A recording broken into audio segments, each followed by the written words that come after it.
Sri Lakshmi Temple for the last, worked there for the last 25 years. And suddenly one fine day, he said like, he wants to extend his Vedas, or that whatever he has acquired, he wants to do much more than that.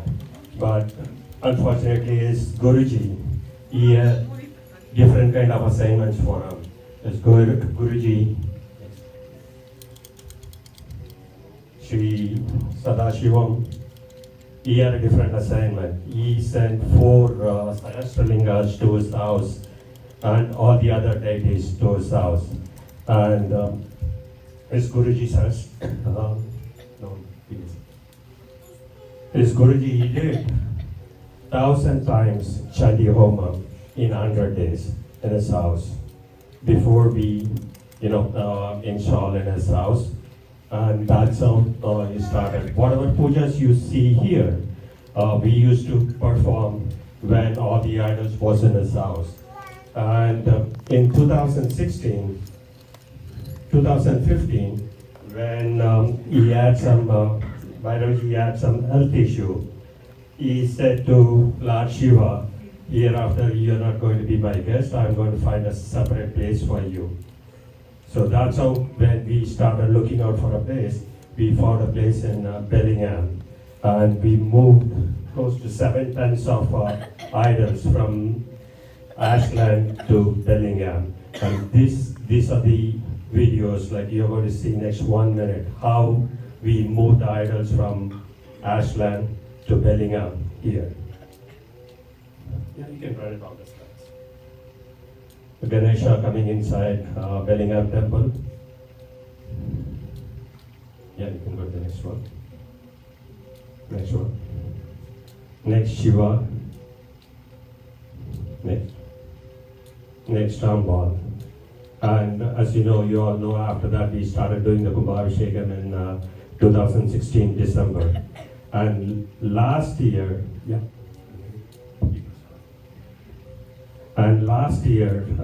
we started a Budana.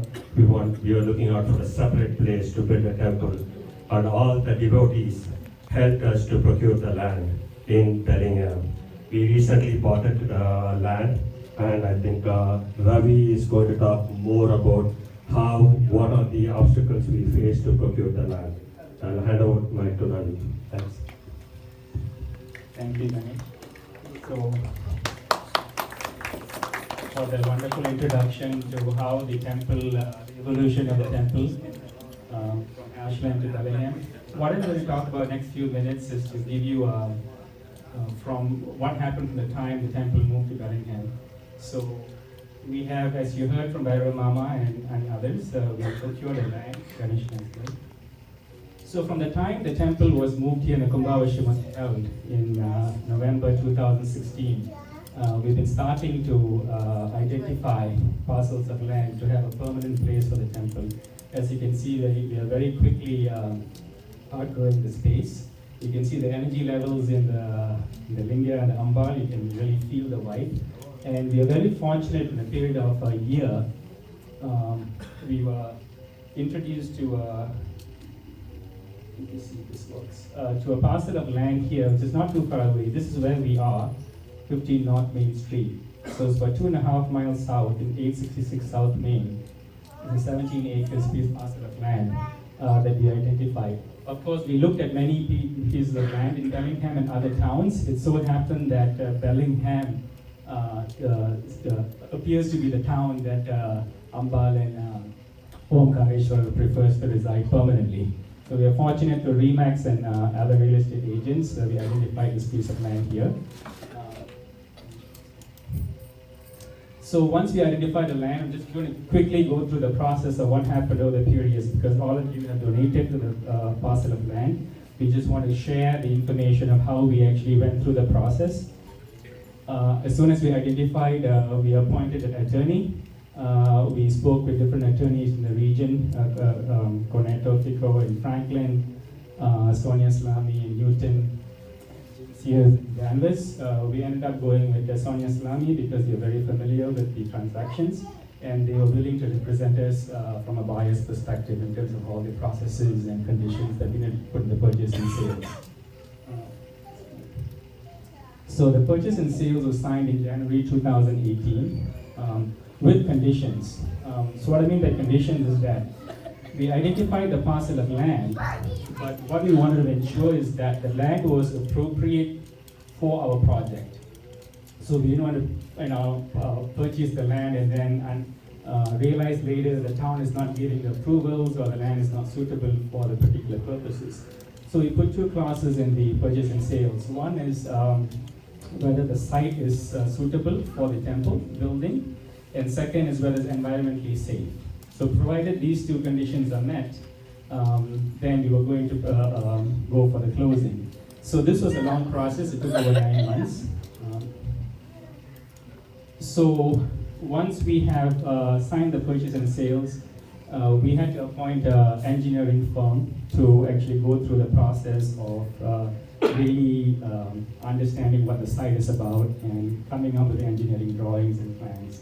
So we had proposals from 3 different local firms: Andrew Survey and Engineering out of Uxbridge, Land Planning out of Bellingham, and also Neary Hallman from Franklin. So it's quite involved task that each has to do.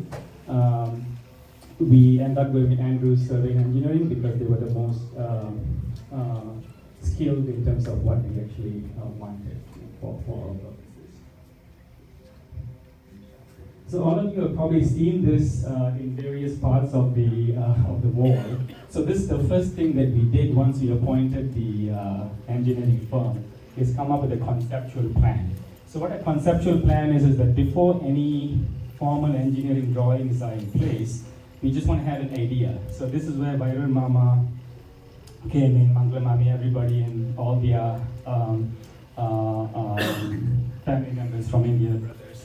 And we tried to really understand what we can actually do in this piece of land. So what you can see here is the proposed temple and auditorium. Over here we have some mandapam and other quarters here. What you see around here is conservation area. I'll take you through a bit about some of the challenges we faced and how we overcame some of these obstacles in this approval process.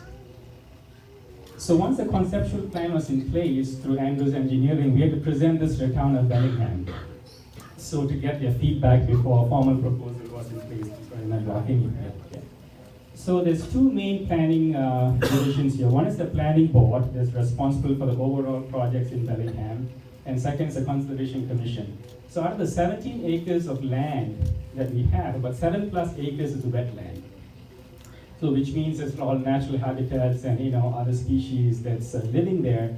So by town laws, you're not able to disturb it. So it's a perfect ecosystem actually for us too. There's actually also a stream that's running by actually over here. If you see in this chart over here, this dark green areas are all conservation areas. So there's actually a stream, like a water running through here. So we had to ensure that we're not disturbing any of those areas here. So that's where this commission comes in. And of course, we have to work with the fire department and police department to ensure once the project is completed, it's all safe. So these were the authorities that we had to work with in order to get the approval process. So what you see here is the first submission to the town. The formal proposal Hindu Temple 8 South Main Street submitted May 15, 2018. And I'm not going to go through all the details here, but I just want to give you a feel about what what the different tasks are. Apart from really understanding how the topography of the land is, we had to really figure out the grading and the drainage plan, the landscaping, lighting plan, roadway plan, and all the wetland crossings and replication plan. Because you can see, all of you come from different towns in Massachusetts and Rhode Island and other states. You can see how important it is when you cut down a tree. You have to replant 2 trees. So these are some of the conditions that we had to really negotiate with the town in order to get this project through. So besides all the wetland resource delineation, soil testing to ensure the soil is appropriate, preparation and all the sewage disposal systems, the important component to really get this land procured is traffic impact analysis. Okay, so one of the concerns that the town has is, we are proposing to build a temple in 17 acres parcel of land in South Main Street. Is it really going to impact traffic on the street? So we had to appoint an independent company, WSP, out of Boston. They're quite popular in really doing these kind of analysis. So it's about 70 to 75 page document, more of like 2-month study that they did analysis. I just have some screenshots about some of these studies. Is that how they actually look at sometimes you'll notice when you're driving on any residential road, main road, you'll see those wires going through those highways, right? It's a really, measuring how many trips a car is making in a particular day, in an hour. So these are all the peak hour traffic in Aalaya Temple right here. And then this is using as a benchmark the Sri Lakshmi Temple in Ashland. So they use 2 or 3 different locations or places of worship to really see how the traffic is going to be impacted because of the construction. And they also try to project a 5-year model, 10-year model, 15-year model, all the way 20-year model. Once the congregation size grows, is it able, is that site going to support the traffic on South Main Street? Okay. So I'm not going to go through the details here, but overall, the traffic analysis showed that there's not going to be a significant impact because it's a main road already in South Main Street, right? So by having the members of the temple coming in during peak hours and weekends, it's not going to be a significant impact. Okay? So that's the traffic report. So besides the traffic report, another thing that we had to really understand for the residents surrounding the site is more of illumination. So having a temple in a 17-acre piece of land, is it really going to impact the abutting neighbors in terms of lighting? So we had to work with a separate company, Light Poles Plus out of Wisconsin, who did this from the fact that we're a non-profit organization from a place of worship. They actually did this at no cost for us. So they actually proposed different lightings around this particular parcel of land. This is where the main temple is. And these are all the lightings that is proposed to be in place. And when illuminated, this is how it's going to look like. So this was to the satisfaction of the town planning board to ensure that it's not going to be some Times Square in New York City or something like that, because they have no idea how that temple is going to be once it's fully completed. So this particular slide here shows the phase 2, which is a 4-year project. So now the land is procured. So this particular parcel of land here, I'm just going to walk you through here for a minute. So this is South Main Street. So you see here is about 100 feet driveway, okay, going in. And then there's going to be a set of parking stalls for almost 300 vehicles, 300 plus vehicles has been planned. Okay, and this site here is for future parking. So we're not going to clear the land yet, but as the members, grow, we're going to clear this land and have additional parking. So over here, you see this is a Teppakulam. This is one of the requests by Mama to have a Teppakulam, like a water feature in front of the temple. Then there's going to be a Raja Gopuram, okay, almost 60 feet tall, the Raja Gopuram here, which you see here. And then surrounding, there's going to be ample parking. All here is going to be parking. And it's going to be a walkout basement in the end, and I'll show you architectural rendering of how the proposed building is going to look like. What you see over here, these are all the do not disturb zone. These are all the wetland. Okay, so about 150 feet from here, we're not supposed to disturb. Okay, so all these was drawn out and presented to the town. And once that particular phase is completed over a 4-year time frame, okay, the next 3 years will be the second phase, will be the third phase 3 of the project. So that is, you see here, this is the wetland crossing, which I identified over here. Okay, so from this point onwards will be a 3-year project, expected completion in the year 2025. Okay, so over here what we're proposing is like a mandapam. It's one of the, again, requests of Mama is that when we have people coming from out of town and they're coming from long distance, we give them a place to stay, for them to worship and do meditations and so on and so forth, the proposed mandapam. And over here we have some proposed priest quarters as the temple is going to grow in scale, we'll need to have more and more priests, for the prayers. Now again over here, all this dotted stream here is all wetland. So when you see the beauty of this parcel of land is that it's been vacant for many, many years. There's many commercial projects and proposals that were put in place for this parcel of land, but did not go to closing. The reason is because the town did not allow crossing the wetland over here.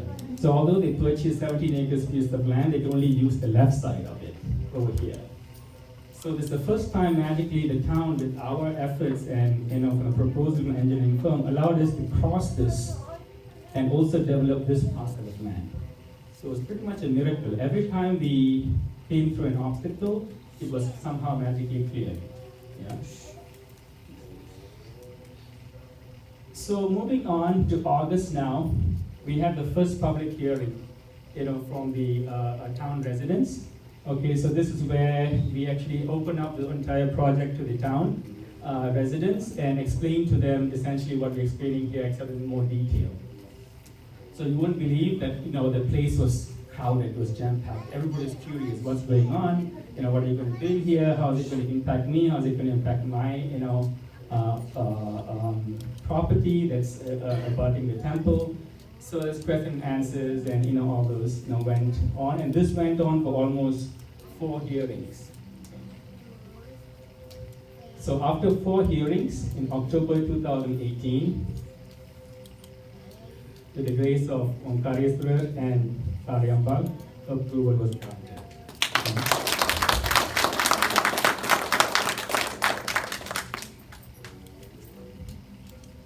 So once the approval was granted, there is a 30-day appeal period. So it's still not a done deal, right? So there's a 30-day appeal period where anybody can take this to court and still challenge the project, right, for whatever reason. So until then, we still weren't sure that there was any objection to this project. But good thing is, after 30 days, we also got the notice from the town of Bellingham that the approval was final.